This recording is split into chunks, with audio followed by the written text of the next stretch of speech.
आगे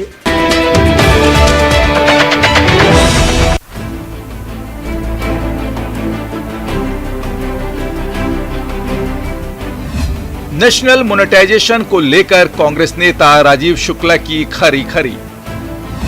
राजीव शुक्ला का आरोप, देश की संपत्तियों को बेच रही है केंद्र सरकार।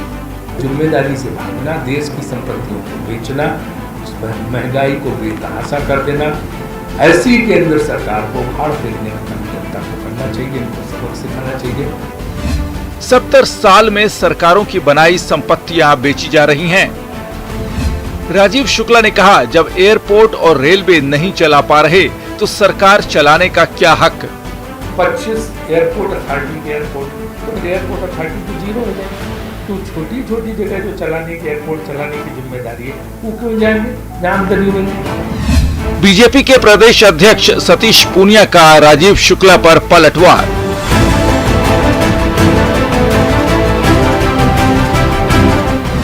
सतीश पूनिया बोले, 50 साल में क्या क्या नहीं बिका। मोनेटाइजेशन पर महाभारत।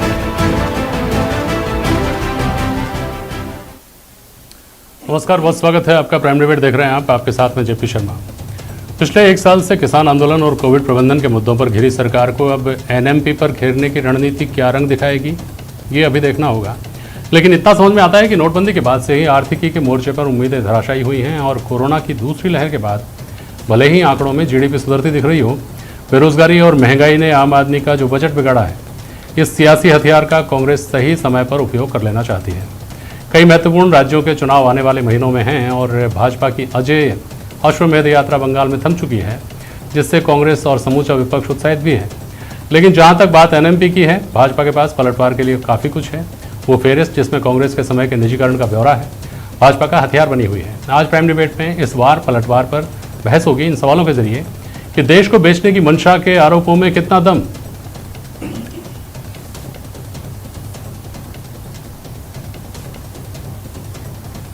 निजीकरण कांग्रेस ने भी किया, फिर एनएमपी पर हमलावर क्यों?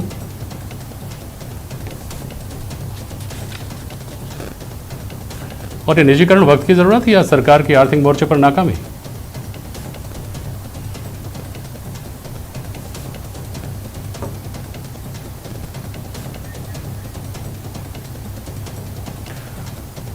कांग्रेस प्रवक्ता स्वर्णिम चतुर्वेदी जी हमारे साथ, सुरेश गर्ग साहब चार्टेड अकाउंटेंट हैं, भाजपा को रिप्रेजेंट कर रहे हैं इस बहस में, मनोज गुप्ता जी हैं, सीए हैं आप, और महेश शर्मा जी हैं, वरिष्ठ पत्रकार हमारे साथ। बहुत स्वागत है आप सभी का।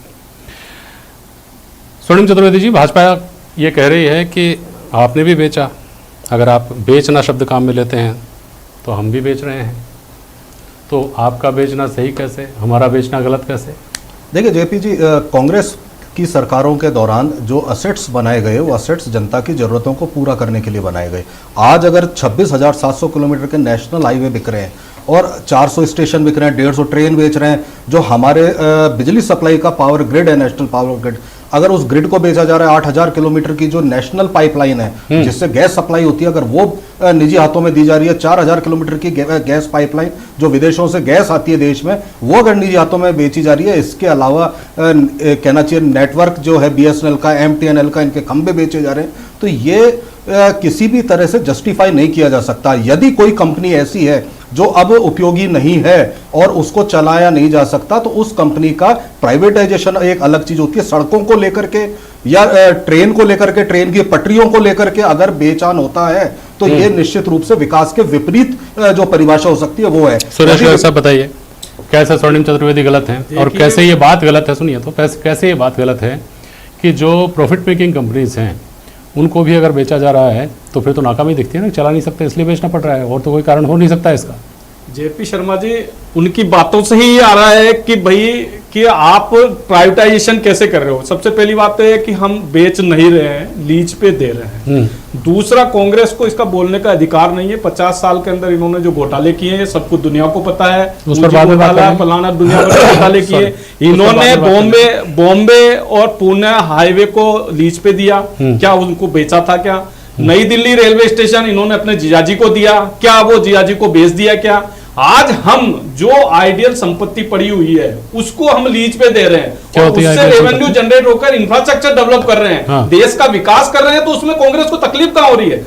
आज देश के अंदर आप ये देखिए कि 613 अरब डॉलर का विदेशी मुद्रा भंडार है। आज विदेशों से यहाँ पे 2,75,000 करोड़ रुपए का इन्वेस्टमेंट आया है। आज शेयर मार्केट के अंदर 58,000 का इंडेक्सन जा चुका है, उसमें 1,42,00,000 रिटेल इन्वेस्टर आए हैं। जो रिटेल इन्वेस्टर किसी जमाने में 38% हुआ करते थे, आज 45% आ गए।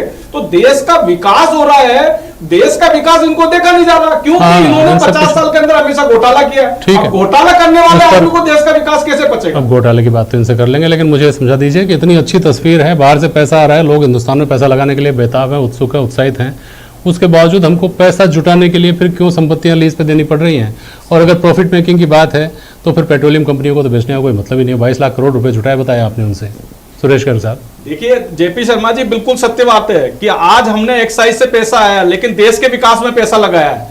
इनके नेता खुद बोलते थे कि 1 रुपया सेंट्रल से चलता तो 85 पैसे हम जेब में रखते थे, 15 पैसे सरकार जनता के पास जाता था। आज हम 1 रुपया सेंट्रल से जाने के बाद में 1 रुपया पूरा ही पूरा जनता के पास जाता है। आज किसानों को हमने किसान सम्मान निधि के अंदर 1,35,000 करोड़ रुपए दिए हैं। आज 80 करोड़ जनता को हमने मुफ्त में राशन दिया है। आज रोड इंफ्रास्ट्रक्चर देखिए, आज दिल्ली से बॉम्बे का एक हाईवे बन रहा है जो कि आपको 10 घंटे के अंदर दिल्ली से बॉम्बे पहुंच जाएगा। इस तरह के हाईवे डेवलप कर रहे हैं। रेलवे के अंदर आज तेजस जैसी ट्रेन, बुलेट ट्रेनें लाई जा रही है। तो इन सब चीजों के लिए पैसे की जरूरत है, और देश से पैसा बाहर नहीं जा रहा है।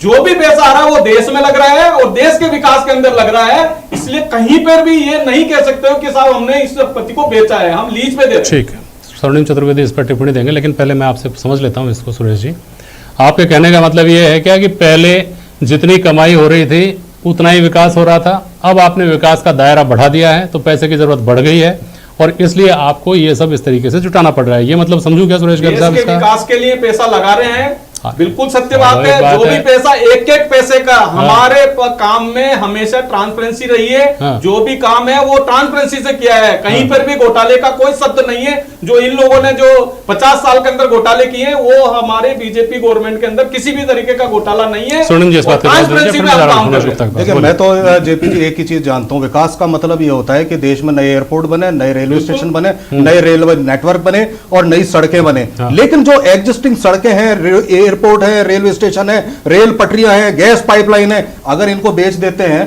तो ये कहां से विकास? और सबसे बड़ी बात, ये घोटाला सबसे बड़ा होगा। सुनिए, अरे लीज पे, लीज की परिभाषा शॉर्ट टर्म की लीज, बिल्कुल शॉर्ट टर्म की, जो शॉर्ट टर्म लीज है वो है 60 साल की, 60 साल की मात्र शॉर्ट टर्म लीज। बहुत ही अच्छी बात है। 50 साल की, किसी ने नहीं बोला। अभी तक कहीं पे ये डिसाइड नहीं हुआ कि वो 50 साल की लीज पे है। 2 मिनट सुन लीजिए, आपका आईना दिखाता हूं मैं, आपके विकास का आईना, आपके विकास का आईना देख लो। बिल्कुल 40 से 60 साल की लीज पर दे रहे हैं, और उस लीज का पैसा भी जेपी जी पहली बार ऐसा हो रहा है कि सरकार जनता के पैसे से बनी हुई इन संपत्तियों को तो दे ही रही है, और देने के लिए भी सार्वजनिक बैंकों से जो लेने वाला है उसको लोन दिलवाया जाएगा। क्यों?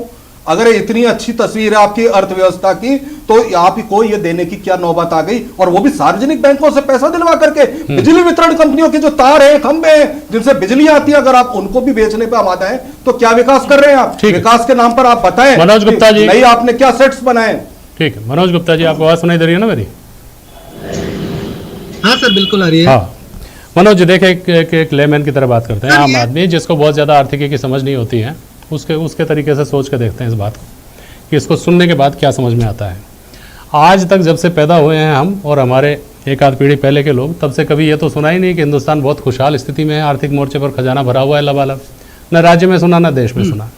हमेशा से यही सुनते हैं कि पैसे की शॉर्टेज है, हाथ तंगी रहता है सरकारों का। भले ही दूसरे देशों को और ज़रूरतमंद देशों को ऋण हम देते रहे हों, वो अलग बात है। अफगानिस्तान को 20-22 हज़ार करोड़ रुपये दिए थे। अब बात ये समझ में आती है कि या तो हम इतनी तंगहाली में हैं कि हमको ज़रूरत पड़ रही है संसाधन लीज पर देकर के पैसे जुटाने की, या फिर विकास इतना तेज़ गति से दौड़ रहा है कि उसमें ईंधन का इंतजाम भी बहुत तेज़ी से करना पड़ेगा, उसके लिए पैसे जुटाने पड़ेंगे। ये दो ही तरीके से इस बात को समझा जा सकता है। एक अर्थशास्त्री के तौर पर आप इसको कैसे समझते हैं? सर, ये जो बार बार ये बताया जाता है कि देश के विकास के लिए हम ये कर रहे हैं, फैमिली सिल्वर आप बेच रहे हैं, और आप ये कह रहे हैं कि विकास बहुत हो रहा है, तो फिर पैसा इतना आ रहा है तो नए पैसे की क्यों जरूरत पड़ रही है आपको? दूसरी बात, 99 में जब अटल बिहारी वाजपेयी साहब की गवर्नमेंट आई थी, तब पहली बार हमने टोल रोड बनती देखी थी। उस टोल रोड में built own operate and transfer की स्कीम लाई गई थी। वो आज तक कोई टोल रोड टोल से फ्री नहीं हुई। जोधपुर से जयपुर जाएंगे, रास्ते में सबसे बड़ा किशनगढ़ का टोल पड़ता है, वहां पे टोल हर साल बढ़ जाता है। ये अखबार में भी रिपोर्ट आई थी कि उसका कॉस्ट पूरा निकल चुका है, फिर वो हर साल टोल क्यों बढ़ता है? और आजकल तो टोल रोड भी वो मेंटेनेंस नहीं हो रही जो पहले शुरू में हो रही थी। तो ये जो बात है ये बिल्कुल सही, जो अभी हमारे दूसरे पैनलिस्ट ने कही, सब आप बेच देंगे, तार भी बेच देंगे, खंबे भी बेच देंगे, रेलवे प्लेटफॉर्म का रीडेवलपमेंट के नाम पे आप उसमें दुनिया भर की यूजर फी लगा देंगे, तो आम आदमी जो ऑलरेडी पिस रहा है, पेट्रोल के दाम इतने महंगे कर दिए, डीजल इतना महंगा हो गया, महंगाई बढ़ती जा रही है, फूड इन्फ्लेशन बढ़ रहा है, वो कहाँ से ये सब चीजों का इंतजाम करेगा? एक रोड के ऊपर बात कर लेते हैं, रोड पे गाड़ी लेते हैं आपसे, रोड टैक्स ले लेते हैं, उसके बाद 18 रुपए पर लीटर पेट्रोल में, 18 रुपए पर लीटर डीजल में ये रोड सेस ले रहे हैं। उसके बाद अब टोल पे फिर वापस आपको पैसा देना पड़ता है। तो एक रोड के ऊपर कितना पैसा एक आदमी भर रहा है, एक आम आदमी भर रहा है, और कॉर्पोरेट को कैसे फायदा पहुंचाते हैं? जो दूसरे पैनलिस्ट ने अभी कहा कि 1,43,000 करोड़ की टोटल कॉर्पोरेट टैक्स में छूट दी गई, रेट कम करके 15% और 22%। और ये जो 18 रुपए पर लीटर रोड सेस है, ये भी करीब करीब 1.5 लाख करोड़ ही जुटाता है। तो क्या आम आदमी को 18 रुपए कम करके राहत नहीं देनी चाहिए थी? और एक बात जो अभी हमारे साथी ने कही कि ये इन एसेट्स को कॉर्पोरेट खरीदेंगे बैंक से उधार लेकर के, उस बैंक में आम आदमी का डिपॉजिट है, आम आदमी को डिपॉजिट पे इंटरेस्ट रेट घटा के दिया जा रहा है, 5% तक ले आए एफडी पे रेट। पेंशनर्स का जीना मुश्किल हो रहा है, उनकी इनकम खत्म हो रही है, और ये कॉर्पोरेट्स का प्रॉफिट बढ़ता जा रहा है। इस तरह से तो कोई विकास नहीं हो सकता जिसमें समाज के सभी लोगों का विकास नहीं हो, सिर्फ एक पर्टिकुलर सेगमेंट का विकास हो। ये विकास सही नहीं है देश। महेश शर्मा जी, एक बारीक चीज को समझने की जरूरत है, जितना मुझे समझ में आता है। ये एनएमपी में जितनी बड़ी लिस्ट है, उस लिस्ट में जो कंपनियां हैं और जो उपक्रम हैं, वो जिस तरह की सुविधा सेवा मुहैया कराते हैं, वो क्लास की सुविधाएं और सेवाएं हैं, मास की नहीं है। तो और क्लास जो होता है, यानी पैसे से संपन्न वर्ग या अपना काम ठीक ठाक तरीके से चला लेने वाला वर्ग जो है, वो वर्ग है, तो उसको स्वाभाविक रूप से इस बात को लेकर हमेशा वो कंसर्न रहता है कि 2 पैसा ज़्यादा लग जाए, लेकिन मुझे सहूलियत मिलनी चाहिए। मैं अगर कहीं पैसा पे कर रहा हूँ, 100 रुपये की जगह 105 दे दूंगा, लेकिन मुझे जितना कहा गया है उतना मुझे चाहिए ही चाहिए। क्या इसके पीछे ये जो सोच है कि अगर बेहतर सेवा उपलब्ध कराई जाएगी तो इसका फ़ायदा ज़मीन तक उतरेगा और लोगों को ये सुहाएगा, ये व्यावहारिक लगती है क्या महेश शर्मा जी?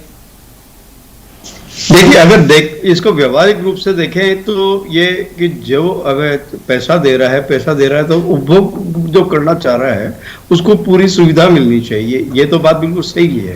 लेकिन सवाल मेरा एक सबसे बड़ी बात है, जिस तरह से ये योजना लाई जा रही है, तो उसमें एक ये है कि जो ऑलरेडी पहले से ही जो है, जो सरकार ने जो उस बुनियादी आधारभूत ढांचे के लिए जो ये योजना है और ये विभाग जो संबंधित हैं, उन पे इतना इन्वेस्टमेंट किया अपनी तरफ से, सरकारी खजाने से पहले से किया है, तो उसको मेंटेन क्यों नहीं कर पा रही है? जबकि एक तरफ ये कह रही है कि हमारी मतलब वित्तीय स्थिति, हम जीएसटी से भी बहुत कमा रहे हैं, फलाने से भी कमा रहे हैं, सब कुछ है, लेकिन उस पे आप अगर बेहतर दूसरी कंपनियों को देने की बजाय आप अपने स्टाफ से उस चीज को देकर के और उससे क्यों नहीं संचालित करवाते उन चीजों को, ताकि जिससे कि हर व्यक्ति जो इससे जुड़ा हुआ है उस व्यक्ति को लाभ मिले, न कि एक कॉर्पोरेट सेक्टर को, एक बड़ी कंपनियों को उसका लाभ मिल रहा है। सरकार को चाहिए कि वो छोटे और आम लोगों को अगर राहत देना चाहती है तो इनको ये जो जितने भी जो स्कीम्स ये देने, लीज पे देने, क्या ये विभागों को देने की बात कर रही है, तो इसके लिए बहुत जरूरी है कि पहले तो इन कारणों का पता लगाना चाहिए कि आखिर ये घाटे में जा क्यों रहे हैं, क्यों नहीं उनसे रेवेन्यू प्राप्त हो रही है, और अगर नहीं हो रही है तो ऐसे क्या साधन लिए जाएं, क्या हम इसको जो मौजूदा जो स्थिति है, कर्मचारी है या उसका जो है, इनके लिए एक सहकारिता के माध्यम से इसको क्यों नहीं बनाया जाए, इसको चलाया जाए, न कि वो प्राइवेट निजीकरण के हाथ में देने से क्या फायदा, प्रॉफिट तो उनके पास जाएगा और आम व्यक्ति को अपनी जेब से पैसा इसको देने की सहूलियत के नाम पे पैसा तो जेब से आपका ही जाएगा ना। तो आम लोगों को क्या, सही। आम गरीब आदमी को कितना है, आज कितने प्रतिशत व्यक्ति है जो इतना इस पर जो ये सुविधा संपन्न चीजों से फायदा उठा सकते हैं। आम आदमी को तो ये है कि एक आवश्यक सुविधा चाहिए उसे, उसके लिए करना चाहिए उसे। ठीक है, तो ये लेकिन सवाल ये आ रहे जो हैं स्वर्णिम चतुर्वेदी जी, भाजपा की ओर से खास तौर पर, कि जीएसटी आप लाने की कोशिश करें, ना ला पाएं, उसके बाद भाजपा लाए तो विरोध। नए कृषि कानून जो आए हैं, करीब करीब वैसा ही मसौदा आपके समय कृषि कानूनों का तैयार हुआ था, आप नहीं ला पाए, भाजपा लाए तो विरोध। वो तमाम कंपनियों की फेहरिस्त जिसमें 30-32 कंपनियों को भाजपा ने एक सूची बना करके दी है, जिसमें एनटीपीसी से लेकर ओएनजीसी तक तमाम कंपनियां हैं, कि निजीकरण की शुरुआत आप करें हिंदुस्तान में, टोल रोड की पॉलिसी आप लेकर के आएँ, और आज आप कह रहे हैं बेचना। आपने आईडीबीआई, आईसीआईसीआई, एक्सिस बैंक नाम से जो आज बैंक चल रहे हैं, जो बताए जाते हैं कि पहले सरकारी थे, सरकार का उनके ऊपर सरकार के ही थे, आज सरकार का उनके ऊपर कितना नियंत्रण है, तो क्या ये बेचना नहीं है? टोल टैक्स जमा कराए बिना एक गाड़ी बाहर नहीं जा सकती, लेकिन जैसा अभी मनोज जी ने कहा कि हर साल टोल भी बढ़ जाता है और टोल की अवधि भी बढ़ जाती है। कितने नियंत्रण में हैं आपके? वो बेचना नहीं था क्या? तो जब आपके ऊपर सवाल उठ सकते हैं तो आप सवाल कैसे उठा सकते हैं? स्वर्णिम चतुर्वेदी जी। देखिए जेपी जी, मेरे सवाल दो तरह के हैं। पहला सवाल ये है कि हमने इंफ्रास्ट्रक्चर बनाया और उनकी जो मेंटेनेंस करने की, जैसे टोल रोड की बात थी, तो वो ये तो वाजपेयी जी की सरकार के दौरान ये स्कीम काम शुरू हुआ, नीति आपके समय शुरू हुआ और निश्चित रूप से उसी समय हुआ, तो अब ये मेंटेनेंस के लिए चलता है। लेकिन 26,700 किलोमीटर के नेशनल हाईवे प्राइवेट हाथों में देने के पश्चात क्या हमारे उस पर चलना वो हमारे हाथ में रहेगा या किस सरकार का नियंत्रण रहेगा? और जो जैसे बिजली कंपनियां हैं, बिजली हुई या मूलभूत सुविधाएं, बिजली है, गैस है, पेट्रोल पाइपलाइन है, ये मूलभूत सुविधाओं में आता है। रेलवे है, अगर आप 150 ट्रेन भेज देते हैं, 400 स्टेशन भेज देते हैं, 25 एयरपोर्ट भेज देते हैं, तो हमारी क्या सुविधाएं जो है, ये सुविधाएं आम जनता से छीनी नहीं जा रही। आम जनता से सुरेश जी, मुंबई पुणे से कैसे जस्टिफाई करोगे आप तो इस नारे के साथ आए थे ना कि देश नहीं बिकने दूंगा। मैं उदाहरण देना चाह रहा हूँ कि उदाहरण दे दिए और 10 उदाहरण दे दिए। बता दो आप तो ये बताइए, लेकिन आपने ये उम्मीद जगाई थी। एक मिनट आज सड़क बेच रहे हो, रेल भाई आपने तो बिजली बेच रहे हो, बिजली की कंपनियां बेच रहे हो, अगर बिजली मान लो टोल बनाने पे की कंपनियां बेच रहे हो। फास्टैग लगाने से अगर ईंधन की बचत हो रही है, टाइम की बचत हो रही है, मेंटेनेंस की बचत हो रही है, तो कितना बड़ा योगदान है। आज अगर इतनी बचत हो रही है और इतना बड़ा योगदान है तो केवल 6 लाख करोड़ के लिए आम जनता क्या तर्क दे रहे हैं? आम जनता की सुविधाओं की चीजें इनको क्यों बेच रहे हैं? क्यों निजी हाथों में दे रहे हैं? क्यों किसानों के अनाज के गोदाम बेचे जा रहे हैं? और बताइए, इंफ्रास्ट्रक्चर डेवलप करना है, सिर्फ 5 अच्छे उद्योगपतियों को राहत देने के लिए और उनको लोन भी सरकार को हो रही है। सुरेश जी, मेरी बात सुनिए। इससे बड़ा घोटाला नहीं हो सकता। सुनिए एक मिनट, ये सबसे बड़ा घोटाला है और भ्रष्टाचार किया ये। अब मेरी बात सुनिए, अब एक मिनट सुनिए मेरी बात। सुरेश जी देखिए, ये तर्क कहीं काम नहीं करते कि आपने टोल पर जीपीएस लगा दिया, टोल पर आपने फास्टैग लगा दिया। समय के साथ तकनीक अपडेट होती है, समय के साथ नई चीजें जुड़ती हैं, उनका इस तरह से क्रेडिट थोड़ी लिया जा सकता है। कंप्यूटर कौन लेकर के आया? कंप्यूटर आया तो काम हल्का हुआ ना, पैसा खर्च होना कम हुआ ना, तो हम इसका क्रेडिट अगर कांग्रेस ले के साथ कंप्यूटर हम ले रहे हैं, सारी दुनिया में फैल रहा था उस वक्त कंप्यूटर, आप यहाँ भी आ गया, ये कोई बात नहीं है। लेकिन स्वर्णिम चतुर्वेदी जी देखिए, सवाल उठाने का हक आपको तभी मिलता है जब आपके समय में आप ये कहते हैं कि हमने जिस दिन कुर्सी छोड़ी यूपीए 2 की, उस दिन तक एक भी पीएसयू का ना निजीकरण किया, ना लीज पर दिया, ना किसी को बेचा। तब आप ये कहने की स्थिति में हो सकते थे। तब तक आप पर सवाल उठते ही रहेंगे जब तक ये तथ्य रहेगा और हमेशा रहेगा कि 1992 में, 1991 में, 90 के दशक में आपने शुरुआत करी निजीकरण की और बहुत सारी कंपनियों को आपने निजी हाथों में देने का फैसला यही सोचकर किया कि बेहतर सेवा मिलेगी, बेहतर प्रबंधन होगा। और ये कहा गया बाकायदा सदन के रिकॉर्ड पर, यह कहा गया कि सरकारें गवर्नेंस देने के लिए हैं, धंधा करने के लिए नहीं है। बिल्कुल जेपी जी, मैं आप ही की बात का जवाब दे रहा हूं। मैं ये बता रहा हूं कि हम निजीकरण के खिलाफ नहीं है, लेकिन जो कंपनियां जिनको सरकार चलाने में असमर्थ है, वो सरकार या घाटा हो रहा है और उपयोगी नहीं रही हैं, वो दी जा सकती है। लेकिन जो स्ट्रेटेजिक इंडस्ट्री है, जिससे आम जनता को पेट्रोल से, आम जनता को गैस से, आम जनता को रेलवे से, इससे राहत मिलती है, इसमें राहत देनी चाहिए। इसमें अगर सरकार को अपनी तरफ से पैसा खर्च करना पड़े तो वो भी देना चाहिए। आम आदमी के लिए माल ढुलाई से होकर के संपत्ति को जाता है, वो उपयोगी है। अगर संपत्ति को महेश शर्मा जी, एक मिनट, महेश शर्मा जी, महंगाई के बोझ तले जो जनता दबी हुई है उस पर और महंगाई का बोझ आएगा। महेश शर्मा जी देखिए, एक पहलू इसका अभी तक उतना ज्यादा मुखर होकर सामने नहीं आया है। महेश शर्मा जी, कहा यह जा रहा है कि पीएसयू के जरिए, पीएसयूज को लीज पर देने के जरिए, धीरे धीरे निजीकरण के जरिए आरक्षण को खत्म करने की सॉफ्ट विंडो तैयार की जा रही है। ये तो कांग्रेस कह रही है। और भारतीय जनता पार्टी अभी ताज़ा जो मंत्रिमंडल विस्तार हुआ था उसमें इस बात को लेकर काफ़ी दर्द बयां कर चुकी है अपना, कि जो पिछड़े वर्ग को सबसे ज़्यादा प्रतिनिधित्व इस मंत्रिमंडल विस्तार में दिया गया, उस विस्तार के बाद में उनका परिचय तक नहीं कराने दिया। ये इनकी दलित विरोधी, पिछड़ा विरोधी मानसिकता है। यानी ये समझ में आता है कि देर सवेर आने वाले जो चुनाव हैं उनकी पृष्ठभूमि कास्ट वोट बैंक के जरिए भी इस मुद्दे के जरिए तैयार हो रही है। महेश शर्मा,